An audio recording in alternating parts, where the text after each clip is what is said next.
दोस्तों आप सब लोग ने ये वर्ड जो यहाँ पे लिखा है हाइपरटेंशन, इसके बारे में बहुत कुछ सुना होगा या फिर डॉक्टर लोग के मुंह से सुने होंगे यार कि इस वाले पेशेंट को हाइपरटेंशन है, या फिर ये भी सुने होंगे यार कि इनको बीपी वाली बीमारी है, कि इनका बीपी बढ़ा हुआ रहता है। तो कभी आप लोगों ने क्या ये सोचने की कोशिश करी है कि ये हाइपरटेंशन होता क्या है, या इसमें क्या होता है, किस किस कारण से होता है, कैसे पता चलता है, क्या भी जो भी रहते हैं सारी चीजें आप लोग ने अगर प्रॉपरली अगर आपको पता हो तो अच्छी बात है, नहीं पता हो तो शायद अगर आप लोग ये मेरा वीडियो देखेंगे तो आप लोग को इसमें काफी कुछ चीजें पता चल जाएगी। नमस्कार दोस्तों, welcome back to my YouTube channel Iconic Pharmacy. मेरा नाम है आयुष जैन और मैं लेकर आ गया आप लोग के लिए एक और नया जबरदस्त सा वीडियो। चलिए शुरू करते हैं।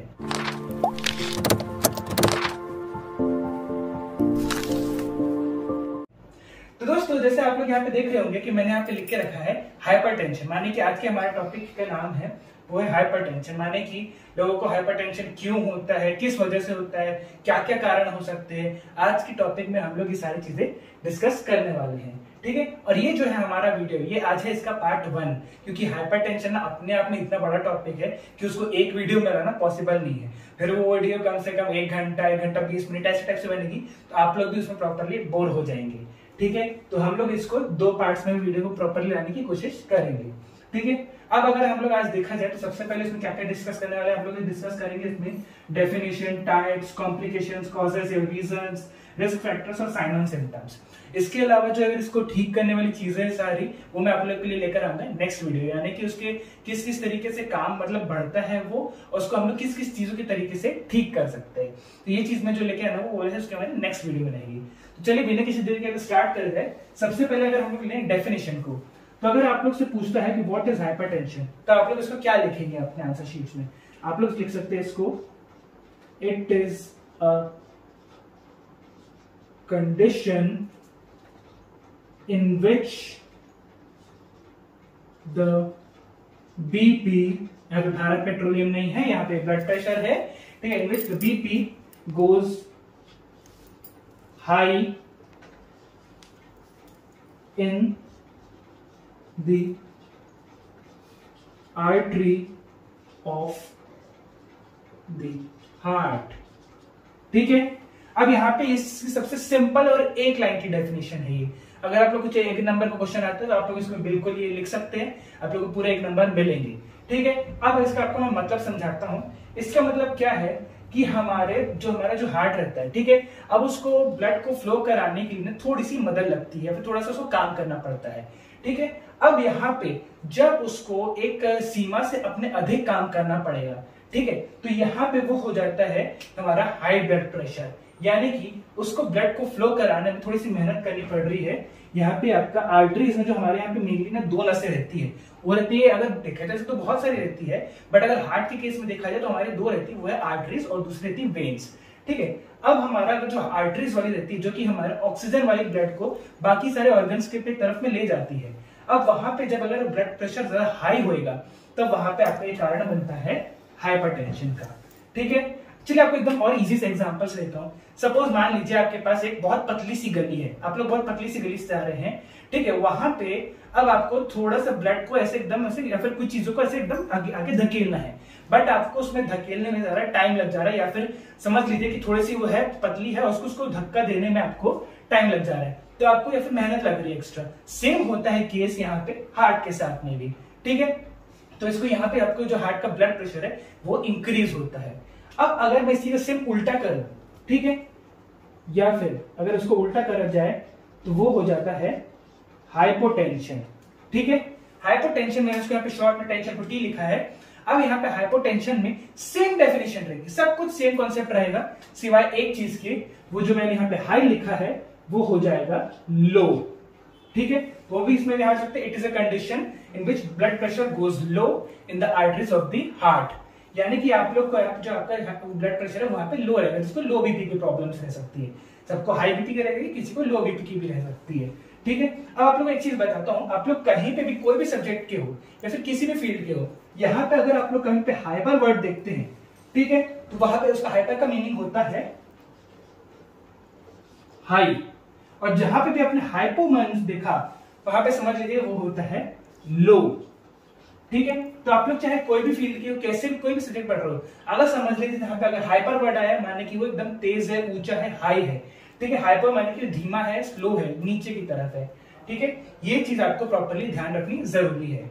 ठीक है, अब इसके बाद मैं आपको बताता हूं कि एक नॉर्मल ब्लड प्रेशर कितना होता है किसी भी इंसान का। ठीक है, तो अगर हम लोग देखा जाए नॉर्मल ब्लड प्रेशर, ठीक है, तो वो होता है हमारा 120 से 80 के आसपास। ठीक है, ये होता है हमारा एक आम इंसान का एवरेज ब्लड प्रेशर, एकदम नॉर्मल कंडीशन में। ठीक है, ये होता है हमारा सिस्टोलिक ब्लड प्रेशर और ये होता है हमारा डायस्टोलिक ब्लड प्रेशर। ठीक है, ये थोड़ा ज्यादा बायोलॉजिकल टर्म से आप लोग प्रॉपर्ली समझ में नहीं आएगा। ठीक है, तो ये होता है हमारा एवरेज कंडीशन में।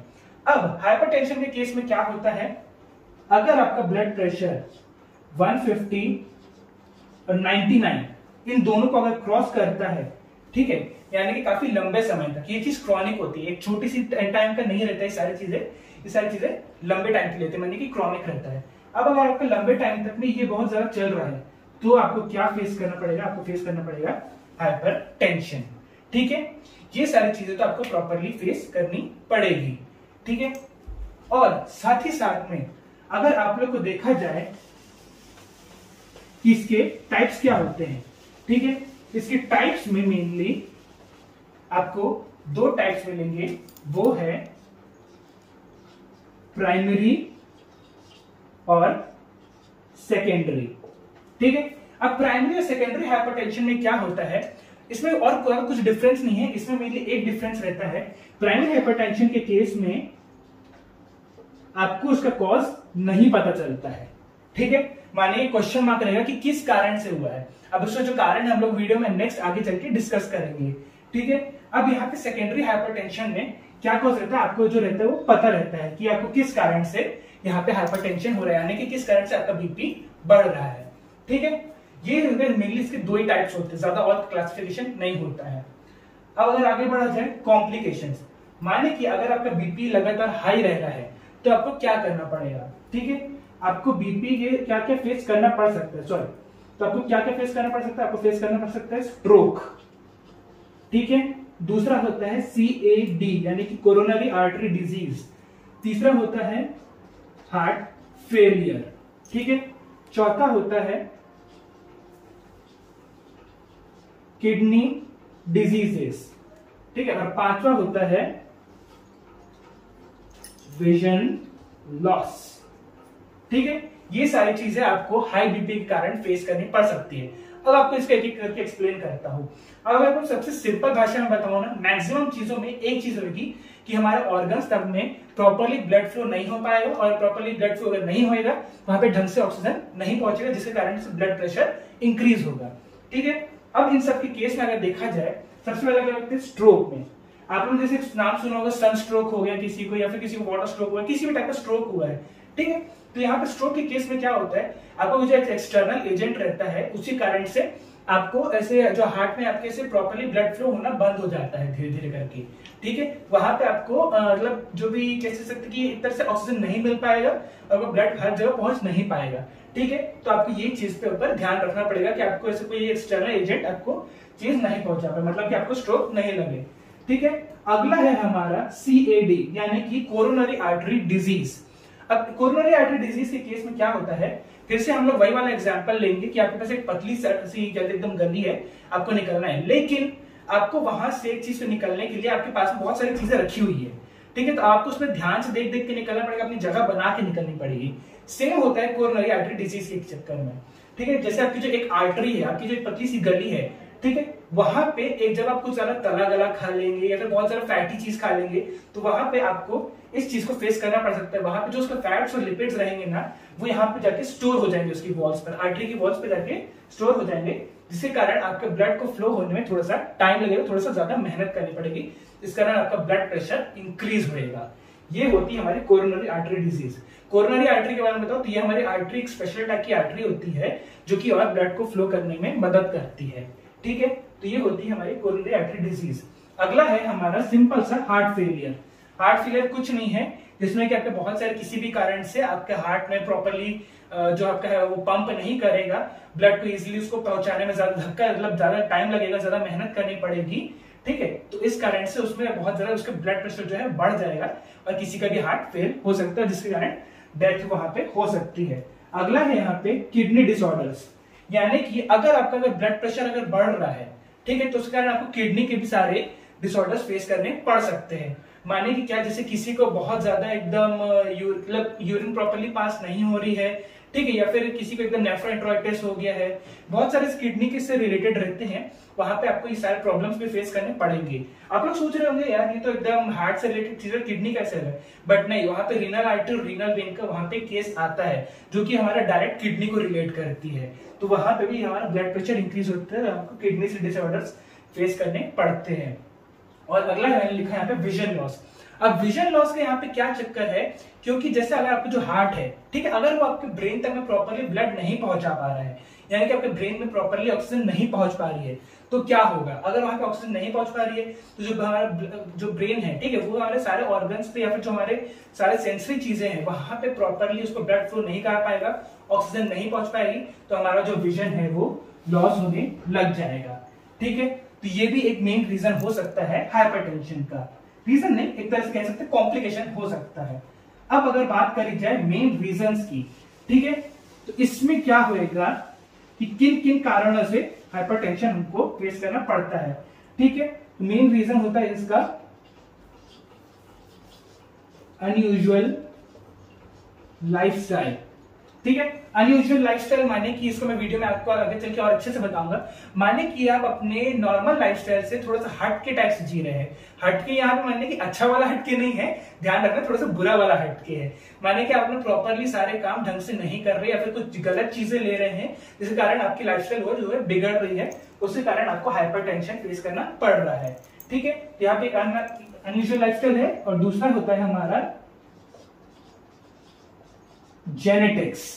मैंने यहाँ पे जेनेटिक्स इसलिए लिख के रखा है क्योंकि आप लोगों ने देखा होगा कुछ लोगों के केस में ऐसा होता है ना कि इसको ये पीढ़ी दर पीढ़ी चीज ट्रांसफर हो रही है या कुछ चीजें उनको सिर्फ विरासत में मिलती है, कोई टैलेंट मिलता है। तो कहीं कहीं पे हाइपरटेंशन के केस में भी ये सारी चीजें होती है कि आपको यहाँ पे हाइपरटेंशन ऐसे जेनेटिकली पास होता है अपने अगले ऑफस्प्रिंग में। सुना होगा ना यार कि इनके दादा को हाइपरटेंशन था या फिर इनके बीपी की बीमारी थी, बेटे को भी बीपी बीमारी है और अगला जो आ रहा है उसको भी बीपी की बीमारी है बचपन से। तो ये केस होती है हमारे जेनेटिक्स के केस में। तो यहाँ पे ये दो मेन रीजंस है कि यहाँ पे आपको हाइपरटेंशन आपके यहाँ पे आ सकता है। ठीक है, अब अगर इनके अलावा देखा जाए हमारे रिस्क फैक्टर, ये बहुत इंपॉर्टेंट चीज है, इसमें आप लोग को ध्यान से एकदम ढंग से एकदम देखना पड़ेगा अच्छे से। ठीक है, रिस्क फैक्टर में क्या होता है, ये हमारे अनयूजुअल लाइफस्टाइल का हिस्सा है। ठीक है, यहाँ क्या रहेगा आपका लैक ऑफ स्लीप। ठीक है, यहाँ पे जो है हमारे आपको अनयूजुअल लाइफस्टाइल से रिलेटेड चीज बता रहा हूं कि यानी क्या क्या कारण है जिनके कारण हमको ब्लड प्रेशर फेस करना पड़ता है। ठीक है, ये होता है सबसे पहले लैक ऑफ स्लीप। अगर आप लोग प्रॉपरली अपनी नींद नहीं ले रहे, जैसे एक आम इंसान को कितना चाहिए रहता है कि एक दिन में वो प्रॉपरली 8 घंटा मिनिमम सोए, लेकिन अगर आप लंबे समय तक जैसे कि 3-4 घंटा बहुत लंबे समय तक अगर आप ऐसे ही सो रहे हैं तो आपको हाइपरटेंशन फेस करना पड़ सकता है। ठीक है, अगला है हमारा एक्सेस ऑफ सॉल्ट, यानी कि अगर आप लोग अपने खाने में बहुत ज्यादा नमक खा रहे हैं, बहुत ज्यादा नमक कंज्यूम कर रहे हैं, बहुत ज्यादा नमकीन खा रहे हैं, तला गला बहुत ज्यादा खा रहे हैं, जिसमें नमक की मात्रा ज्यादा है, और नमक की मात्रा ज्यादा है यानी कि किसकी, सोडियम की मात्रा ज्यादा है अगर आपके नमक में। ठीक है, आप लोग ने ऐड देखा ना टाटा सॉल्ट वालों की, यार एकदम लो सोडियम वाला है ये, तो यहाँ पे वही चीज रहती है कि हाइपरटेंशन से बचने के लिए यहाँ पे लो सोडियम वाला आपको नमक दिया जाता है। ठीक है, तो यहाँ पे नमक जो ऐसे रहता है वो भी सबसे बड़ा प्राइमरी कारण रहता है कि आपको हाइपरटेंशन हो सकता है। ठीक है, इसके अलावा देखा जाए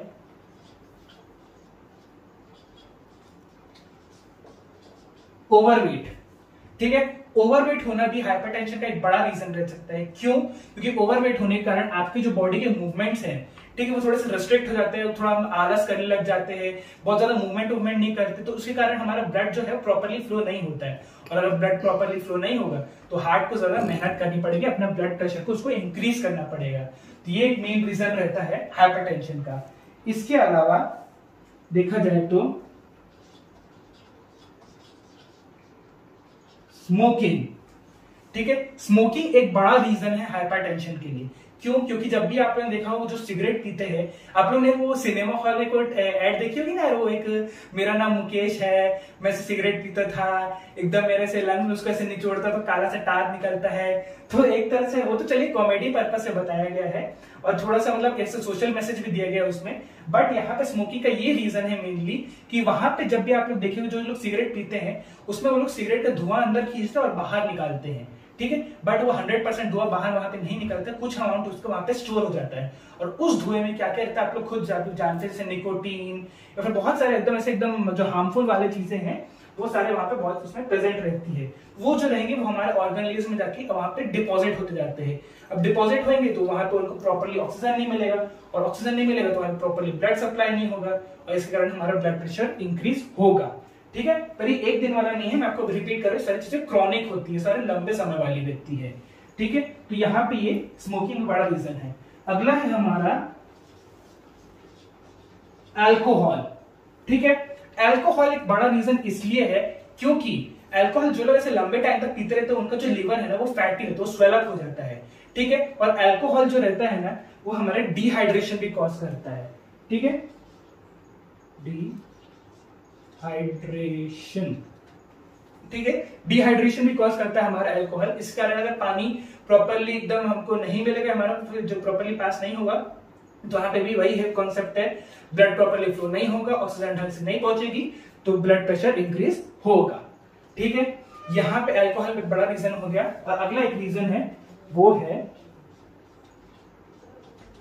पॉल्यूशन, ठीक है। अब पॉल्यूशन यहाँ पे बड़ा रीजन इसलिए है क्योंकि जैसे कि आप लोग देखते होंगे बहुत ज्यादा पॉल्यूटेड जो जगह रहती है, ठीक है, वहां पे क्या होता है, जैसे हम लोग अपने से मास्क का लगा लेते हैं या फिर कपड़ा वपड़ा बांध लेते हैं, इसके कारण हमारे ऑक्सीजन की इंटेक थोड़ी सी कम हो जाती है, या फिर जो हमारा पॉल्यूशन रहता है वो उसके जो पॉल्यूटेंट्स रहते हैं, एक्सटर्नल जो हमारे पॉल्यूटेंट्स रहते हैं वो जाके हमारे अंदर में जाके डिपॉजिट होना स्टार्ट होते हैं। जो थोड़े से इंडस्ट्री वाले एरिया वगैरह में रहते हैं ना, उन लोग को वहां पे बहुत सारी चीजें फेस करनी पड़ती है। तो वही कॉन्सेप्ट आ गया, यहाँ पे ऑक्सीजन नहीं पहुंचा, ब्लड सप्लाई नहीं हुआ ढंग से, तो हमारा हाइपरटेंशन हमको हुआ, ठीक है। तो ये सारे मेन हो गए इसके सारे रीजंस कि किस किस कारण से होता है, रीजन नहीं कारण, एक तरह समझ लीजिए कि हमको किस किस तरीके से होता है। अब अगर देखा जाए इसकी लास्ट चीज आज की वीडियो की, तो वो है साइन एंड सिम्टम्स। अब साइन एंड सिम्टम्स में इसमें क्या होता है मेनली, यहाँ पे अगर आप लोग देखेंगे तो एक चीज शॉक हो जाएंगे, तो वो मैं यहाँ पे लिख रहा हूं नन, यानी कि आपको इसमें पता नहीं चलेगा कि आपको यहाँ पे इसके क्या, इसमें मतलब कैसे पता चलता है कि हमको हाइपरटेंशन है या फिर हमारा बीपी बढ़ा हुआ है, ठीक है। तो उसका जो एक्चुअल साइन एंड सिम्टम्स है अब तक प्रॉपर्ली ढंग से डिस्कवर नहीं हो पाए हैं, ठीक है। बट अगर आप लोगों को एक चीज का अगर पता लगना चाहिए कि हमको हाइपरटेंशन हुआ है कि नहीं किसी को, वो हो सकता है पेन इन हार्ट और नियर बाय एरिया, ठीक है। तो हमारा पेन इन हार्ट या नियर बाय एरिया के आसपास के आसपास जो आपको रेगुलरली दर्द रहना स्टार्ट करे या फिर एकदम अचानक से आपको थोड़ा सा अनईजी सा फील होने लगे, कि ये चीज अगर बहुत आपको लंबे समय तक हो रही है तो आप लोग एक बार आप टेस्ट करा सकते हैं कि हमको यार यहाँ पे प्रॉपरली हाइपरटेंशन है कि या फिर नहीं है, ठीक है। ये इसका मेन प्राइमरी सिम्टम आप कह सकते हैं, हालांकि ये प्रॉपरली प्रूवन नहीं है अभी तक में, बट ये इसके एक तरह से मेन प्राइमरी सिम्टम कह सकते हैं आपको, ठीक है।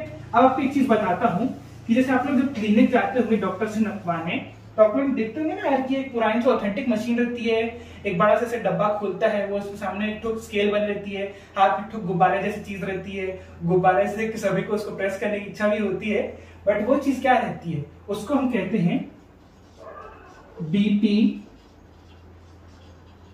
मशीन। और बीपी मशीन का रियल नेम आपको अगर बताऊं तो उसको हम लोग कहते हैं स्फैग्मेनोमीटर, ठीक है। स्फैग्मेनोमीटर नाम बहुत बेकार से मैं जानता हूं, बट इसको जो है तो है, बीपी की मशीन का नाम यही है, इसको स्फैग्मेनोमीटर कहते हैं। खैर यार पहली वाली बीपी की मशीन जो हम लोग जिसको मैनुअली प्रेस करना रहता था, वो तो आजकल इसमें मर्क्यूरी का लेवल उसमें रेज होता था, आजकल तो यहाँ पे मेनली सारी डिजिटल वाली होती है, जो कि मेनली आपके 3 टाइम्स में आपके प्रॉपरली एकदम ब्लड प्रेशर को कैलकुलेट करके बता देती है, और उसके हिसाब से आपको फिर डॉक्टर आपकी मेडिसिन वगैरह प्रेस्क्राइब करता है, ठीक है। तो हमारे आज की वीडियो में तो हम लोग ने इतनी सारी चीजें डिस्कस कर ली है, और हमारे नेक्स्ट वीडियो में हम लोग जो हमारा पार्ट 2 है उसमें हम लोग डिस्कस करेंगे किस टाइप की मेडिसिन रहती है, क्या क्या तरीके से हम लोग इसको ठीक कर सकते हैं। ठीक है, यहाँ पे अगर आपको ठीक करने का सिंपल तरीका है तो सिंपल चीज बताऊं आपको, बढ़िया आप लोग मस्त खुश रहिए, स्ट्रेस फ्री रहिए। स्ट्रेस इसका मीन है कि यहाँ पे रिस्क फैक्टर हो सकता है, मैं यहाँ पे लिखना भूल गया था। स्ट्रेस भी बहुत बड़ा फैक्टर रहता है हाइपरटेंशन का। ठीक है, तो आप स्ट्रेस फ्री रहिए, अच्छे से हंसते रहिए, प्रॉपरली आप लोग को हाइपरटेंशन के होने की चांसेस बहुत कम रहेंगे। ठीक है, तो फिर नेक्स्ट वीडियो में हम लोग मिलते हैं सारे इसके इलाज वगैरह के साथ में। ठीक है, और अगर आप लोग को मेरा वीडियो पसंद आया हो तो वीडियो को आप लोग को लाइक करना है, कमेंट करना है, शेयर करना है, और अगर कोई सुझाव देना तो कमेंट बॉक्स मुझे लिख सकते हैं, और साथ ही साथ चैनल को सब्सक्राइब करना है और बेल आइकन को प्रेस करना है। Thank you.